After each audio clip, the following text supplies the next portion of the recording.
Well, very good morning to all our listeners. We're happy to have our A2 students with us today for our podcast, the Trainlang podcast. And with me is Stefan. Stefan, happy to have you with me again today. How are you? I'm good, thanks, Pete. And I'm happy to be here too. Excellent, very good. And we look forward to a nice podcast. And today we're going to talk about something that our students may be familiar with or they hear quite often, especially if they're at school, and that is imperatives. Imperatives and in the context of giving directions. So, Stefan, this podcast is aimed at our learners who want to improve their understanding of these concepts. And so, in this podcast, we're going to cover the basics of imperatives. What are they? How do we use them? And we're going to help our students to practice using imperatives. So first of all, let's talk about imperatives and giving directions. What are imperatives? Please, Stefan. So, imperatives are orders, commands, ¿ok? Así que Mm, para dar órdenes, para dar instrucciones claras, es igual que en español, los imperativos son órdenes, pues son muy directos. And to do this, what we do is we take out the subject. Instead of saying, you stand up, ¿ok? We say stand up. O sea, quitamos el sujeto de la frase y con quitar el sujeto ya tenemos una orden, un imperativo. En vez de decir, no sé, you open the door, directamente, open the door.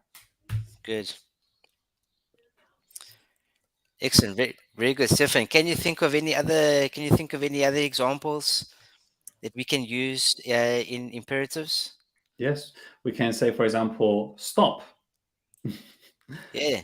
Instead of saying you stop, we say stop or listen. Okay. And something to remember with imperatives is that if we want to say who needs to do that, si queremos decir quién tiene que hacer esa orden o Mm, cumplir esa orden, podemos decir el nombre de la persona, pero hacemos una pausa antes. I could say, for example, Matthew, stand up. Okay? I wouldn't say Matthew, stand up. Okay? You need to. Cuando escribimos esa imperativa, esa orden, ponemos una coma. Entonces diríamos, Jonathan, coma, stop walking. ¿Ok? Ah, y también los imperativos, cuando queremos hacerlos un poquito más educados para que no suene tan, tan sargento, mm. podemos añadir al final un please. So we'd say, Peter, don't touch that, please. Yeah, very good. That's a nice example there, Stefan. Also, and remember, it's important. Imperatives can come across in two ways. No, they can come across as inviting the listener to comply. Mhm. Although it's an imperative and instruction, it's given in a kind way, and the listener is more inclined to cooperate. Mhm. But imperatives can also be given in a way that's, hey, the tone of voice, how we say something is also important with Yes. when it comes to imperatives. So we need to watch our tone of voice. It's not so much what we say, but it's how we say something Yeah. is important. That's true. I was thinking while you were talking about for Mm, example, be quiet. Be quiet is an imperative, okay? The verb to be, okay, is in infinitive. Be quiet. And you can say, please be quiet, okay? exactly, Or be quiet, please. So the tone in which you say, be quiet, can be quite harsh. exactly. Oh, very good. Some other examples of imperatives is, when you're crossing the streets, you're on the street, you need to cross the street. Look both ways. You know, Mhm. before crossing the streets. That's an imperative. Or what about this one, Stefan? Maybe our listeners have heard this often, and maybe they don't like it so much. Finish your homework. ¿Cómo se dice en español? No sé cómo. Termina los deberes. Okay. All right. Very good. Sí. Excellent. Sí, los profesores usamos muchos imperativos en clase. Todo el tiempo. Open your books, close your books, stand Claro. up, sit down, sing the song, repeat after me. There's so many. Exactly. And if you're teaching little children, let's jump, jump, Yes. sit down, stop talking, stop hitting him. Good. Yeah. Excellent. Nice. All right. So that was imperatives. We've got some very good examples there for our listeners. Now, how do we use imperatives when giving directions? Well, this is important, Yes. because giving directions is an important part of communication, especially when we are traveling or we needing to do something. It's important for us to be clear and use concise language so that we don't confuse the listeners. Mhm. We want to avoid any kind of confusion. Can you give us some examples, Stefan, of giving directions? Yep. We can say like turn right or turn left Good. at the traffic light. So when we want to say something somewhere specific, we use at. Good. And this one we're going to use a lot. We're going to hear a lot. Turn right at the traffic light.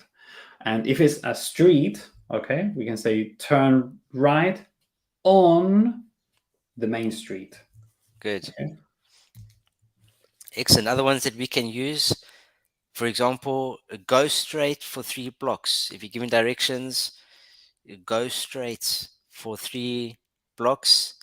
Mhm. Take the second exit on the roundabouts.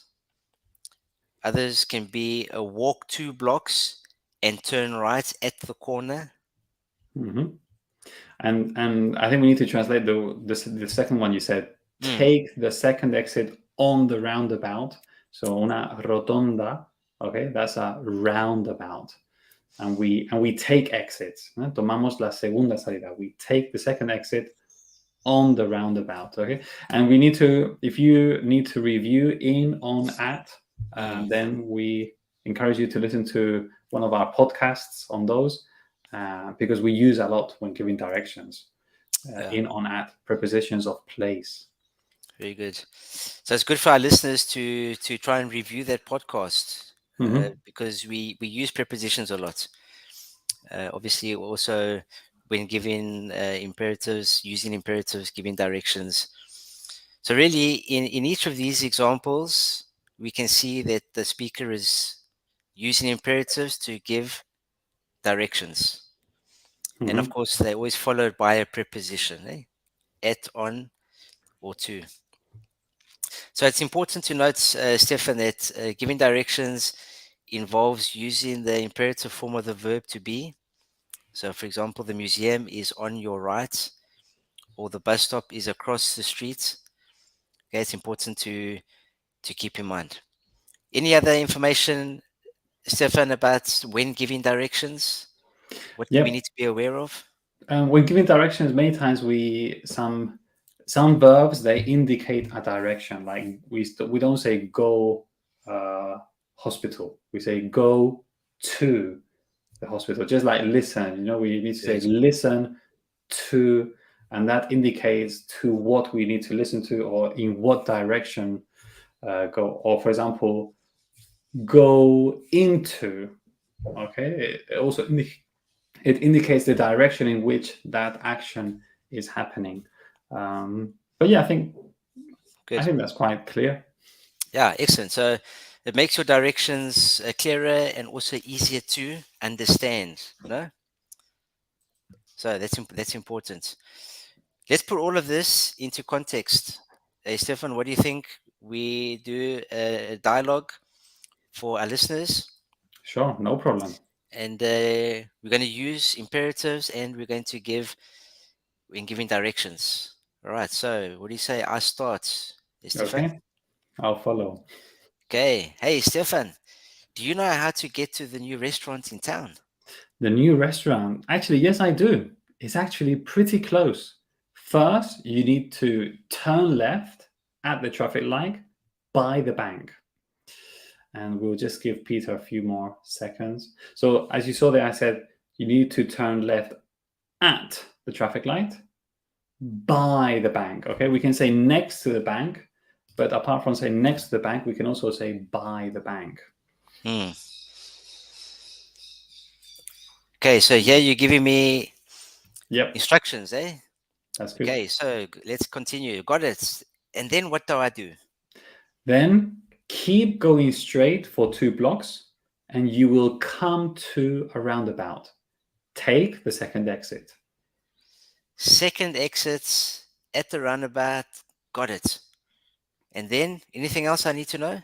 Yep, after you take the second exit, you will see a big sign that says Main Street on your right. Okay, so the Main Street sign is on your right. Turn right onto Main Street. Okay, I need to remember a lot here. Hey, Stefan. So let me repeat. Hey, turn right onto Main Street. Okay, I think I've got that. And then what do I do? So keep going straight for 3 blocks and you will see a park on your left and the church on your right. Now the restaurant is just past the church on the right-hand side. Hey, you know what, Stefan? I think I see it. Great. Thanks for the directions. No problem. Just remember to park in the parking behind the restaurant. Will do. Great. Thanks for the directions, Stefan. No problem. Good. Hey, excellent. Stefan, so very simple dialogue there. And I noticed you gave me directions to the new restaurant using the imperatives and also the common directional phrases that we use. Hey, turn left, go right, go straight. Sorry, turn right.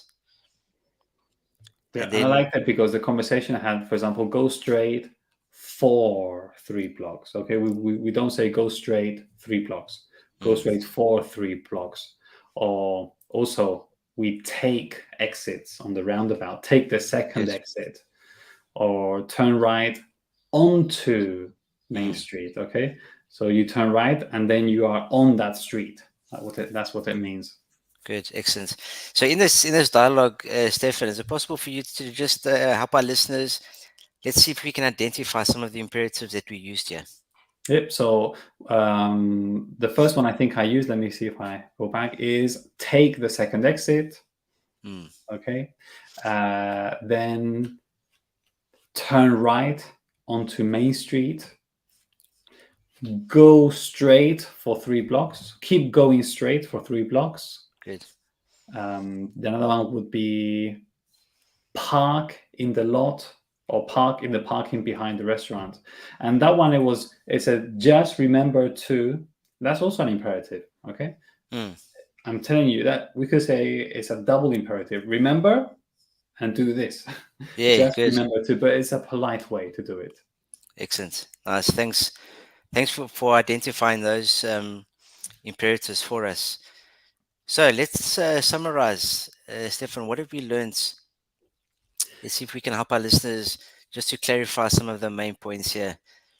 Well, imperatives and giving directions, they're super important. They're very important concepts in English language learning.